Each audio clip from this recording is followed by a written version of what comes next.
Hello everyone, welcome back to another video. It's been a while, but today we are back and we're taking a look at a Gundam plastic model kit, which is something I haven't looked at in forever. Today we're taking a look at the Master Grade 2.0 RX-178 Gundam Mark II Titans colors, because this one got released in two different colors. There was the AEUG, or AUG, which was the more traditional white version of the Gundam, but even still it has the more muted color scheme. Then you've got this Titans one, which is the navy blue, and I honestly like the Titans colors a lot more. This one's also a fairly recent re-release of it, as you can see by the blue Bandai logo down there. And something that I definitely know is not on the original, because I saw a hobby store before I moved away from Lubbock had this kit, but it was the old one with the red Bandai logo, and it did not have this Bandai Namco one, so I have no idea what's going on with that, if all future kits are going to be using that or what. But yeah, so this is the box. As you can see, it's the Unit 3 of which Camille stole, attacking another Mark II. I can't remember which one it is. But yeah, you got this side of the box having a much more close-up image of that. Same on the bottom. Then on the sides, where it showcases a little bit of the kit. These are painted images, like painted models to show you what you could do, but basically to give you the rundown of everything the kit does. And there's even a little picture of Unit 1. But yeah, inside I've already built the kit, but what we've got left are pretty much the instructions, which are a nice little booklet, and all these runners, along with a couple of the accessories, but we'll take a look at that more. So it comes with pretty much all this. Oh, give me a second. But yeah, to pretty much sum it up, this lump of plastic is what the model kit will be coming out of. And speaking of that, let's get to that model. Alrighty, so here we have the Master Grade 2.0 Gundam Mark II Titans colors, with everything it comes with a little bit of extra effort with the dry transfers and some panel lining and stuff and all that yada yada. So it comes with the Mark II shield, and on the back of it we've got two E-packs for the beam rifle and the way for it to be attached to the arm. The Mark II's Hyper Bazooka, which comes with two packs for the missiles, two beam sabers, which can be mounted on the back of the mobile suit, which I'll show later. The Vulcan pod, which can be attached to the head. I decided to throw a Titans logo on there, because why not? It's the Titans. Two beam saber blades, of which I cut out one because I don't really think I'll ever pose the Mark II with beam sabers. His beam rifle, which has one of the E-packs attached. And lastly, the 1/100th pilot figure. And taking a look at the model kit itself, it's very nice, I like it, but I also am mildly aggravated by it. A lot of that has to do with the legs, as you can see with that one, with how wobbly it is. Why is that? I'll get into that now before we go into the aesthetics. The big problem is it's just a peg, and not even a peg with like a little nub at the end to lock it in place. It's literally just a peg, so if you're messing with it for so long and you don't push it back in, the leg's just going to pop out. And it's also, as I aforementioned, wobbly. Right, so gimmicks and other neat features on this thing include the Master Grade standard of an opening cockpit, which I really like the Mark II's, as it really opens up. Can't really see inside there, but and it's not focusing, but at the end of the day, there's a pilot figure in there, but unless you're the builder, you really don't care. On the back of the kit, especially in the legs, we've got piping made out of like actual pipe stuff or other materials. I mean, it's cool and all, but it doesn't really matter. You got some working chrome pistons in the front of the legs. And the big thing with the Mark II was all the movable parts on the legs, so I might as well show that off now. So we've got these two separating parts of knee armor, and then this thigh armor that slides forward. So yeah, that's pretty neato. Now, one big problem with this kit, and by that I mean the Titans Colors version, is the nubs will show up a hell of a lot more because the navy blue is a dark plastic, and the dark plastics tend to mark more. So let me see if I can't find a noticeable spot, because I know they are there. Like on the back of the leg here, there's a nub right there. On the sides of the legs, there's a couple nubs right here. I'm not going to point out all of them, but at the end of the day, that is a problem. Now to get into the articulation of the figure, he's got a little bit of that giggity at the head, and just a regular ball joint, which can move from that side to that side, and moves 360. He's got this far up at the arms, which is very nice. Well, it looks like it's knocking into the beam saber part of the backpack. It can rotate 360 at the upper bicep. He's got a perfect 180 at the elbow, but surprisingly it doesn't do all that much. He's got a ball joint at the wrist, and like a lot of 2.0 style master grades, especially older ones, he's got the ball jointed thumb, ball jointed index finger, and the other three are connected, but they can be separated, but it's a bit of a pain, and it makes the hand a lot more fiddly. Now at the waist, he can move from side to side, that far forward, that far back, so not that much. As I already mentioned, you can open up the cockpit area, but it doesn't do much. His waist skirts go out about that far. Front skirts move out about that far. The butt flap is paralyzed, and one sad thing to note is there's nothing underneath this armor.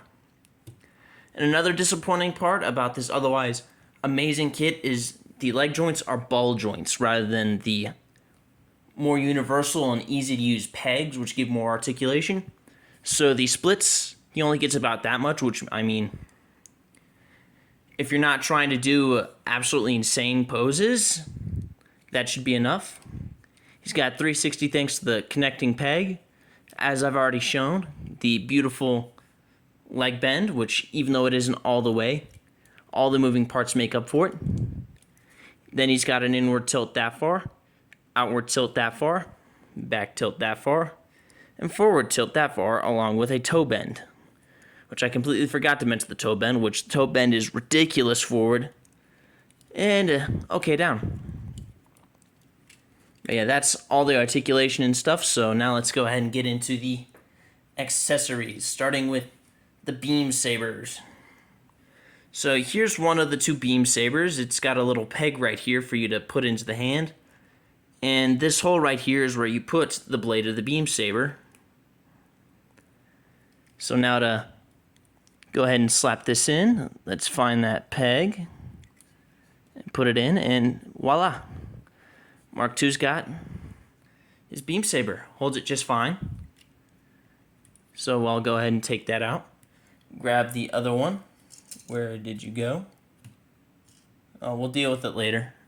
But pretty much what we do here is you put the peg hole in there, then you line it up and put it on the back like that. Next up for accessories that'll probably stay on the Gundam, like the beam sabers, is the Vulcan pod, which is pretty much a little earmuff piece that goes around the Gundam's head. There's really nothing on there aside from this sticker, but since it's the Titans version, it gives you so much extra drag transfers. I decided to put a Titans logo in this perfectly recessed spot, and the articulation on this thing is just this little antenna. Now on the Gundam's head, there are two spots. I'm not sure how well it's showing up. In fact, I don't think it's really showing up. Actually, it's a lot better there. There's these two little indents on both sides, and pretty much what you do is you move the Vulcan pod in there until it locks in place, and you'll know, because it'll fit just fine. Next up, we've got the beam rifle, which actually does quite a bit. It's got a movable scope, movable secondary handle, removable E-pack, although, there we go, it doesn't want to sometimes. And yeah, this has a lot of functionality. Starting off with the side skirt, you move down the sight, then you just put it on there. It hangs on okay enough, sounds a little jiggly, but where I and most other people are going to have it is in the hand. So pretty much what you're going to do is lift this back up, and on both sides there's these little nubs, and those will fit right into the hand, like so. And as long as you're not doing anything too crazy, it'll hold on to it just fine. Which I'll go ahead and keep it in that hand for the time being. Next up is the Hyper Bazooka, which, just like the beam rifle, does have some extra functions like the removable ammunition, but this one is kind of a pain to get back in. Got lucky that time. This has one sticker, and just like the beam rifle, it has the two little indents. So just for an example, I'm going to go ahead and put it on this side, and yeah, he holds it like so. Actually, I really like how he holds it like that. Let's get you focused again. There we go. Yeah, for the time being, we're going to take that off. Quick little mention of the bazooka ammo. You can also mount that on the side of the skirt, and the bazooka itself actually has a mounting spot on the back of the side skirt. So you pretty much bring that down, and you kind of weave it in, and it sits there like so. That's pretty neat, but unless you're having to hold absolutely everything, I highly doubt that you'll have the bazooka on its ass.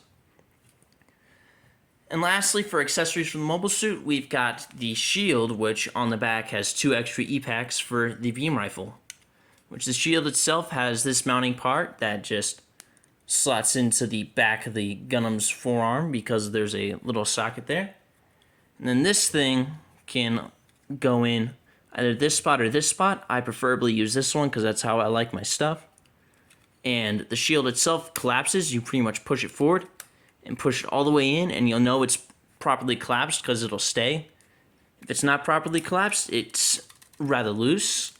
But when it's extended, you just push it back in, and then you do it like that, and voila. That is pretty much everything I've got to say for the Master Grade Gundam Mark II. Actually, before that, let's do some size comparisons.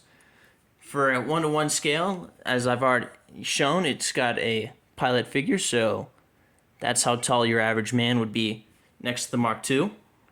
Here's the HGUC Revive 1/144th scale RX-78-2 next to it, so you can see how big it is compared to high grades. And lastly, here it is with the Masters of the Universe Origins Scareglow. Why? I don't know, I like the figure. So overall, my final thoughts on this kit, I love it. I think it looks absolutely amazing, but it isn't without its problems, like the outdated articulation at the hips, and more specifically this color's version having terrible nub marks.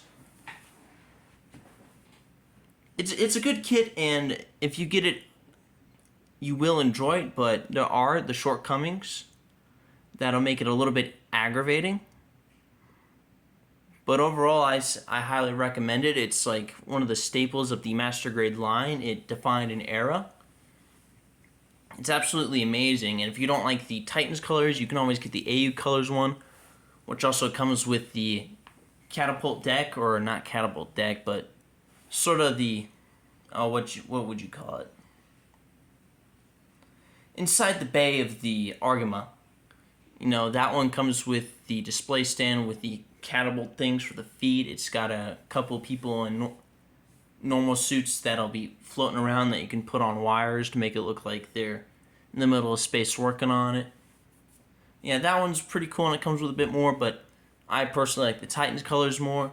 I've just got to find 2 more copies of the Titans colors one so I can get units 1 and 2, or just leave this one as is and keep it as my lone one.